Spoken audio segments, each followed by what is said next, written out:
Welcome one and all to the Cine Geeks podcast, where movies, TV, and all things geek collide. This is your host, Roy, still joined by my lovely co-host, Angela. Hello, hello! Hey, Angela. And for this episode, we are still continuing our special series on the 10 main films in contention, feature length, for this year's Cinemalaya competition, or Cinemalaya Film Festival, I should say. Or Cinemalaya XX, Cinemalaya 20. Yes. Yeah. So yesterday, or the last episode, I should say, we talked about Balota by Kip Ebanda. And of course, An Errand by Dominic Bakehart. And Sarge La Cuesta. Yes. So for this episode, we will be going over the next two films in our series. Actually, the next two films we saw, technically. So first one, that would be Gulay Lang Manong by BC Amparado. And the other one is Tumandok by Richard Giroux Salvadico and Arlie Sweet Sumagaysay. Yes. So, shall we get to it? All right, let's do it. Yes, let's do it. So the first film, again, in this episode, we're going to be talking about is Gulay Lang Manong. Again, by BC Amparado. On the website of Cinemalaya, the logline of the film is as follows. A struggling farmer joins forces with a local policeman to rescue his grandson and take down a marijuana cartel, triggering a deeply personal journey that tests their beliefs and integrity. So, by the way, the film stars Cedric Juan, Perry Dizon, BJ Forbes, aka Tolitz. Tolitz. Yes. The kid from Itbulaga? Itbulaga, yes. Whoa. And siya pala yun? Yun actually, nagulat daw, nakita ko sa cast kanina na siya pala yun. Hala. Also, we have Ranzel, Louis Manansala, and the one and only Dong Abay. Yes. Yeah, man. Yeah, man. So, without any further ado, let's get started. Ange, what did you think of Gulay Lang Manong? Let me start with the things that I liked. Going in, actually, hindi ako ganun ka-informed about, the details of cannabis. So, in a way, I can actually say na this is like a PSA on cannabis. Kasi I particularly like this scene na ina-explain ni Dong Abay. His name in the movie was Haring Damo. Haring Damo. Oo. In-explain niya yung chemical components and its effects on the human body. Yes. And yung psychedelic effect niya. And it's something to do with some acronyms that I can't remember. THC at saka CBD. I liked na it really tackled the things na siguro some would say misinformation about cannabis. And they tried to correct all the misconceptions about it. Yes. And ayun nga, I feel like this movie is trying to say something, pero well, we'll discuss that later. Well, as always, I always like Cedric Juan in any movie. Last year's Cinemalaya, I liked his part in Huling Palabas. And of course, needless to say, Gomburza. He was best actor there. So, Cedric Juan added a bit of the drama flavor in this movie. And effectively naman. Nung umpisa, I actually enjoyed seeing na yung reality ng farming and yun nga, yung simple living. Most farmers live dun mismo sa bukid nila. And yun nga, wala silang kuryente. And they put in their plate kung ano yung tinanim nila. Ganun kasimple yung buhay. Pero ganun din kahirap yung buhay at the same time kasi when you try to sell yung mga finarm mo, mahirap din. Tama. So, yun, na-highlight yung farming industry. And the last thing that I liked in this movie was Dong Abay's performance. He is, for me, the breakout star in this. I definitely agree dun sa sinabi mo tungkol kay Dong Abay.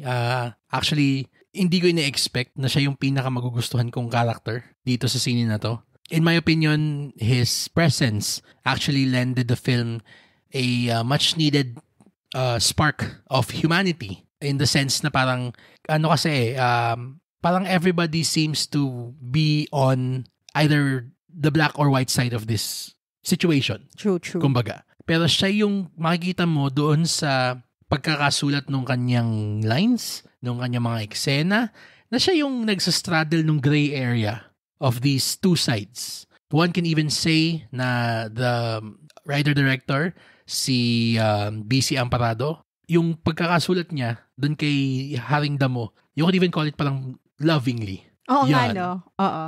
And that translates well doon sa kung ano yung presence niya on screen, given, of course, the subject matter. Yes, yes. Ang masasabi ko lang is, parang I would have loved if everybody else were written as quote-unquote lovingly as him. Kasi, yun na nga yung sinabi mo na parang this movie seeks to inform the misinformed, to correct the misconceptions, and to basically break through the taboo of talking about cannabis. Dare I say, promote it.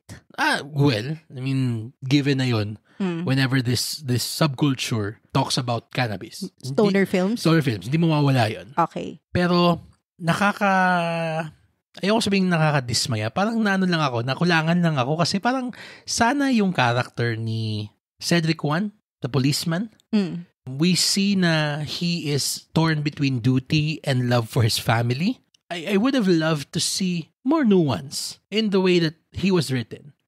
Same goes for the titular Manong. Doon ako nakulangan, tama. I agree with you completely. Si Manong Pilo ba yun? Oo. Na para siyang, unfortunately, na-relegate si Manong Pilo to a plot device. Oo kasi parang siya nga yung pinaka, Parang siya yung titular character at saka, dapat lumalabas dun sa parang marketing, even the trailer of this film, na parang siya yung central character. Siya yung biggest face head, in the poster. Pero parang, siya, na set aside siya for Cedric's character, na even then, Cedric's character was so thinly written. Sayang, kasi kaya naman we know that Cedric can really act the hell out of any character. Exactly. Especially yung effort nitong movie into, again, what we said kanina na to correct misinformation, etc., etc. There was a way to do this na merong finesse. Ang problema kasi, sa akin, it tried to, yung para siyang yung have its cake and eat it too attitude. How so? Na parang gusto niyang mag-celebrate about parang, yeah, man, kush, ganja. One love, yeah, yaman. Puro mga ganon. Puro parang totems of the culture ang pinapakita niya on screen. Yes. Unfortunately, totems don't mean anything or ring hollow if there is no humanity behind those totems. Especially sa culture natin. Kasi we don't have a Bob Marley. Wala, yun na nga there is nothing relatable to the everyday man about these individuals who are in this subculture. Oo, merong part doon na pinakita na showing the wonders of the medicinal parang properties of cannabis. That's all well and good.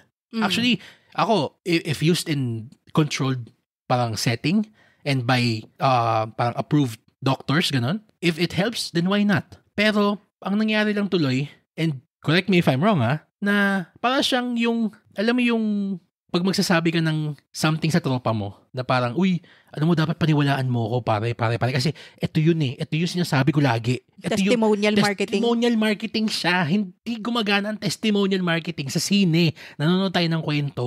Kailangan natin ng kwento. Saan manggagaling yung parang conflict na kailangan ma-resolve nitong ine-extol ng movie na parang, wow, this is the thing that society, quote-unquote, has been telling you is hiding from your eyes, parang ganoon, di ba? Well, wouldn't you say na yung relationship ni Cedric with his dad actually parang fills that, that gap or that issue that you have with the narrative na parang make us feel for the characters, ganon, and their plight and in relation to the subject matter, which is cannabis. Pero tama ka kasi parang shortcut kasi yun nga the character of Cedric is centered on the struggle between duty and love for family. Yes. Ang daming mga threads narratively that didn't go anywhere. Meron din naman mga threads that were pulled that weren't pulled enough. Like, let's say, sige ito, alam na natin yung pagiging black and white nitong scenario na to. May mga for it, may mga against it. The for it was, well, in its own way, fleshed out so much to the point of overkill, if I may say. Pero yung other side, yung against it, this is a film. A film is a story. A story has a conflict.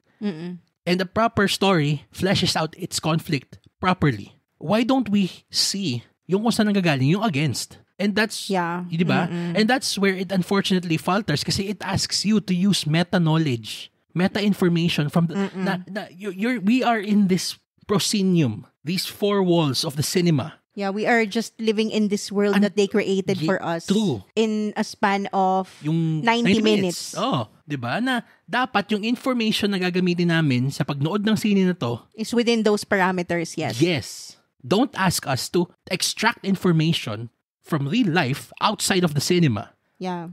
Because that's lazy writing. I'm so sorry. Parang yung pag-fill in ng blanks nung sine is from something na parang, uy, alam niyo yun, di ba? Alam niyo na yan. Yun. But I agree completely. Alam mo kung bakit? Hindi nila sinabi kung ano yung diseases na natutulungan ng medical cannabis. Di ba? Parang they are parang counting on the audience to, alam nyo na yan. Parang research nyo na lang. Parang Google nyo na lang yan diba? mamaya. Tsaka yung, di ba, may nakita kayong video sa Facebook dati, di ba, na yung lalaking may Alzheimer's tapos nag-hit siya ng isa tapos okay na siya. Naalala nyo ba yung video na yun? Ganun din yun. Parang, hindi. Sabihin niyo sa amin kung ano yung karamdaman nung character na dinidepict as being healed by this. Or being helped or managed yung symptoms. Symptoms, yes. Yun, because we're watching the movie now. We're not looking at that Facebook video while watching the movie. Or we don't have that supplementary videos at hand. So please, just parang yun nga, tama ka dun sa, they are asking us to fill in the spaces na yung gaps dun sa narrative. Diba? And even one more gap na the film didn't ask us to fill in with meta-knowledge. Yung sakit ng tatay ni Cedric Juan. Tapos pagkatapos papakitaan na meron siyang picture na military siya. Na parang, okay, so are we supposed to put two and two together na part siya nung mga sundalo nung panahon ni Duterte? Or drug war, or drug war, whatever. Yeah, that can be, but we don't have to use that knowledge outside of the cinema. This is not a documentary. This is a narrative. This is a fiction. This is a piece of fiction. Everything that we use to parang interact intellectually with the film should be given to us by the film. And then when we return our investment to the film, dapat galing dun sa information na binibigay sa atin. I was actually, tama ka, I was actually confused din what Cedric's character's goal really is. Gusto niya ba to be the best policeman in his father's eyes? Gusto ba niya to be the handsomest policeman? Hindi ko din naiintindihan. Or does he want to be the one to heal his father? Yun, hindi din pa na ano yun. Parang, okay. And then the ending, parang just, parang finlip niya lang yung table on everything that they built on the character building of Ariel. Tapos ito pa, yung dun sa dulo ng scene na how his story was resolved. So skirting spoilers here. Yes. Okay? Parang how everything was resolved was so parang haphazard na parang this character just appears out of nowhere, introduced a scene 40 minutes before and never seen again. Tapos biglang, ay, siya paling importante. I wasn't aware na there was a rivalry. Oo. Or na parang merong ganong conniving. Oo. Parang meron pa pala siyang political intrigue. Yun. I thought it was just about cannabis. Ano siya siguro sige, we're running a bit long. Ako, final thoughts ko na lang about this. This film has so many things it wants to say, but unfortunately does not succeed in saying everything it wants to say. Kasi it wants to be a statement on misinformation about cannabis. It wants to have a statement about the Duterte drug war. It also wants to have a statement on medical cannabis. And duty versus love for family. Oo. Ang dami niyang or loyalty. Yun. Sorry, ang gulo niya. It's a chop suey. Kasi gawa sa gulay. High five. O kaya, it's pinakbet. Ikaw, anything else that you want to add about? I think they missed the main protagonist. It should have been Manong. And yung series of unfortunate events. Oo. Parang I would have loved that kind of story. Kasi he's supposed to be the character we are following. Kasi nagkanda leche-leche yung buhay niya or yung araw niya. I will stop at that kasi baka ma-spoil na. Pero sana siya na lang yung protagonist. I understand that they chose Cedric because Cedric is having a moment. Pero kasi I feel like it wasn't written originally as Cedric being the main protagonist. Yeah, I definitely agree with that. Parang medyo, to use your... I really wanted to like it though. Parang siyang chinapso yung kwento niya kasi yung logline niya doon, iba yung lumabas sa sine. Exactly. Parang nung binasa ko nga ulit yung binasa mo kanina yung logline, sabi ko, hala, Parang iba. nag-gaslight ba ako? Oo.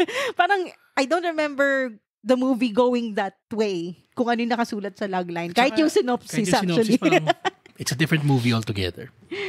Sayang lang. It's sad. It could have been greater than the sum of its parts. Unfortunately, it falters right before the finish line. Talaga. So, that's it for Gulay Lang Manong. We're gonna be giving it a rating of B. Okay? I mean, for all of its faults, and there are many, maganda naman yung acting. Yeah. May isang scene si Cedric doon na sabi mong affected ka talaga. Yeah. Magaling talaga siyang artista. Pero, yun din ang sigurong may advice ko kay Cedric na choose your roles and Oo. yun nga, drama is your strong suit. Oo. Pero on the positive note, Dong Abay. Yeah! Sorry. Yaman! Yeah, Dong Abay! Woo! I want a hug from him. Yes, I want a hug from Dong Abay. Parang napaka-comforting nung hug niya, no? Ano sa akin, masabi ko lang, I would desperately wish that the film around him was so much better. Kasi if it were, best supporting actor ko for this year si Dong Abay. Yaman! Talaga. Pero alas, yan tayo eh. Anyway, all right, let's now move over to the second movie that we have for this episode. Okay? That would be Tumandok by Richard Jelui Salvadico and Arlie Sweet Sumagaysay. Okay? So just reading off the logline that we have, again, from Cinemalaya's official website. It states, the Ati, a Negrito ethnic group in Western Visayas, Philippines, have been steadfast in their fight to reclaim ancestral lands. In a rare opportunity, they take center stage in a film that intimately recounts their tales of struggle. Okay. So, nakalagay dito sa website ng Cinemalaya na this is a documentary fiction film. Yes. So based on true events. Yes. Pero I would say na the way that it's made isn't parang documentary. More siya na parang, yun nga, tama ka dun, it's inspired. Or based on true events. Pero fictionalized. Pero parang fictionalized na lang, I would assume. So ikaw naman, Roy, this time, ikaw naman mauna. So yeah. What did you think of Tumandok? Siguro it's an understatement to say that this is an important film. Yeah. It's a very important film. I agree. The film itself is a testament to the wonders that cinema as a visual medium can do when used correctly. Kasi kapag sinabi natin cinema, it's more or less entertainment. Yeah. Diba? True. Na we have our drama, action films, superhero movies from time to time. Oo.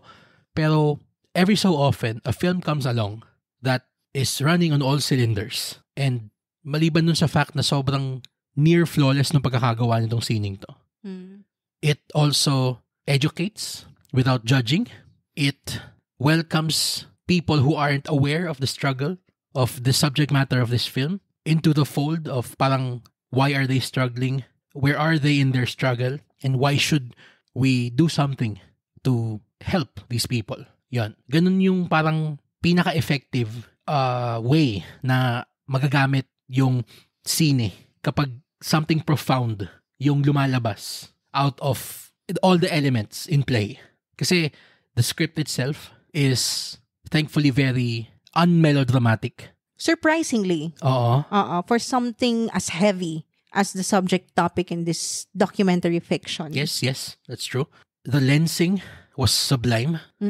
Talagang, ayoko siya sabihing ethereal kasi hindi eh. Sobrang, meron siyang urgency na hindi sobrang binabash ka niya over the head. Pero it makes you be in the moment. You know what I think, how they did that? Yung first 5 minutes kasi nung movie, it transported us into this world, into their world. Yes. And we have to see it through their eyes eh. Kasi they have no technology. Little technology. May cellphones naman. I mean, they don't have electricity. Yan, wala pa. They don't have paved roads, 'di ba? They don't have transportation and means to travel. Talagang by foot yung to go from place to place. Yes. Tapos, they cook what they've planted. Yung ganun kasimpleng way of life. And Naipresenta siya ng film talaga.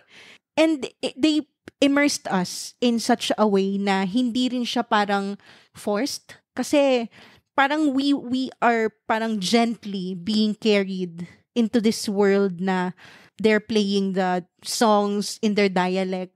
Tapos pinapakita from dawn till dusk yung kung ano yung routine nila dun sa tribe nila. Kung paano pagising hanggang sa pag-uwi, ganon.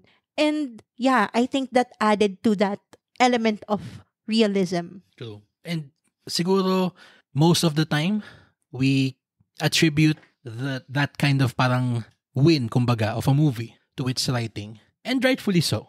I mean, we are giving props to Arden Rod Condes and Arlie Sumagaysay for the screenplay. And of course, the excellent direction of Richard Salvadico and Arlie Sumagaysay. Masterful. Sobra. Pero siguro sa akin, yung parang unsung heroes, kumbaga. Not necessarily unsung kasi nobody recognized them, pero hindi siya ganun ka parang common knowledge in crafting a very beautifully realist and humanist piece of art like this is the sound design. Yes. Ibang klase yung parang immersiveness nung sound design. According to the website, we credit that to Lamberto Casas Jr. and Alexis Tombok. And we saw this in a theater with Dolby 7.1. So chef's kiss. So parang andun ka talaga. Alam mo yung may isang moment na na-transfix ako na andun siya sa parang yung burol nila. Tapos nadidinig mo yung huni ng mga ibon. For one moment, meron ako isang na doon na humuni na ibon na wala siya doon sa speaker sa harap. Andito siya sa speaker sa may parang back right ng ulo ko. Na doon ko lang nadinig. Yung ganun ka transportative nung experience watching this film. Ang ganda ng sound design na ganun, no? Na Diba? parang you're inside the movie pa rin talaga. Yes, and add to that yung cinematography by Pavel Manikan. I hope I pronounced that right. Also the editor of the film. Oh yeah, there was this one scene na top view. Sobrang kinilabutan ako. Umpisa pa lang yun. Yung literally the first scene. Oo, Yes. grabe yung kilabot ko doon. Grabe yung, may sinabi ka nga doon na parang A24. Parang A24. Oo. Yung ganong klaseng parang, okay. Tapos habang papalayo yung camera, pahina din ng pahina yung ano, tapos naririnig na lang natin yung wind. Oo. Ang ganda nun. Hanggang ngayon kinikilabutan ako, just remembering that scene. It's so, ako sabihin, kasi kulang yung heartwarming. Parang hindi heartwarming. No. Isn't the right term. It's far from that. More, it's a heavy watch, actually. Not necessarily about the film, pero nakakataba ng puso makita na a film with a subject matter like this that demands respect, that demands our complete attention, is parang given a canvas that utilizes tools this masterfully. Sobrang, and I would say this not as a knock on anybody else in particular, okay? Pero in anyone else's hands, this film would be either too obtuse or it would be too melodramatic. Sorry about our cat. Sorry about that. Medyo may nagano. Oh? Hello daw po sa mga nakikinig. Anyway, yan, in anybody else's hands, this film would do an injustice. It would either be preachy or white knighting or parang masyado namang cultural appropriating. Yun, magiging cultural appropriation naman siya sa iba. Pero dito sobrang, alam mong ginawa siya with the utmost love and care for this community. And dignity. And binigyan sila ng dignity. Yes. Kasi, I mean, we were talking about this film on the way home. And the one film that came to mind, na pinakamalapit dito is Killers of the Flower Moon. Okay? That 3-hour-long Scorsese in relation to the subject matter. Fest. Ang masasabi ko lang dun is, where Scorsese took 3 hours, this film just used 88 minutes to achieve and even parang do better than that. Kasi parang dun That's high praise. I guess I am giving this film high praise, and we will definitely reveal how high the praise is mamaya. Pero yung dun sa Killers of the Flower Moon, parang may sense of urgency siya na biglang nawala at certain point. And then it just became a hangout film. And even hanging out with the wrong characters, if I may say so, doon sa Killers. True. And ito pa yung isang na-prove natin. When you make a narrative depicting the history of indigenous people, you don't need a recognizable face to tell it. Yes. Oh, yes. Yun That's ang right. pinakamalaking downfall for me ng Killers of the Flower Moon. It's Leonardo DiCaprio's face and Robert De Niro. Well, si De Niro, walang problema ako doon. Pero kasi yung kay DiCaprio, parang masyado siyang is the wrong guy. Sorry, masabi ko lang he was the wrong guy for that story. Which makes me appreciate so much yung casting nitong Tumandok. Kasi they really cast people na alam mong... They lived in this community talaga. True. Yeah. And not like, 1521. Yun na yung sabihin natin tungkol doon. Yeah. Enough said. Regarding the cast, talagang sobrang... Ayoko siya sabihin parang everybody came to play. Woo, hindi. They literally are playing themselves.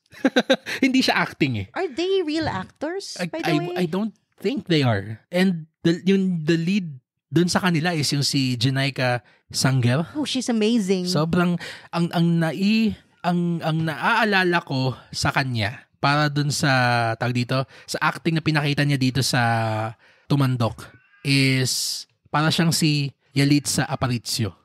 Oh yes, I completely agree. Actually, I said nga kanina na in terms of the subject topic, it's Killers of the Flower Moon. Pero I really, really compared this movie to Roma. Directed by Alfonso Cuarón. Kasi ganun din siya ka-grounded. Ganun siya ka-subdued and understated. Pero sobrang emotionally impactful. Super. And talagang, I was crying a river. Talaga. Yes. We were. Just like in this movie. After watching this movie, I can see a lot of people wiping their faces. Actually, natawa nga ako kanina kasi tinanong mo sa akin pagkatapos ng sine na natapos na yung credits. Tapos tinanong mo, ba't hindi pa nila binubuksan yung ilaw? Sabi ko sa'yo, parang, do you really want to see everyone's red eyes? Nung paalis tayo ng sinehan. Not the kind of red eyes from, the previous movie that we were talking about. No. Yeah. Anyway. Yeah, man. Yan. I mean, I don't think there's anything else left to say about this beautiful film. Kasi, I mean, the subject matter about this film is a topic for a different day. Okay? Pero this movie needs to be seen talaga. No? Yes, it does. Sorry. Yes, it does. It deserves to be seen. It's an important film. Every Filipino must see this at least once Yon. In their life. I think once is enough for me. Yeah. Kasi this really broke my heart into pieces. Yeah. Ikaw inconsolable ka, hindi kita makausap after eh. Sobra kang shock talaga. Kasi, alam mo yung parang, sorry, may pasok ko na lang yung personal dito. It's like, I haven't been the most ardent follower of the news lately.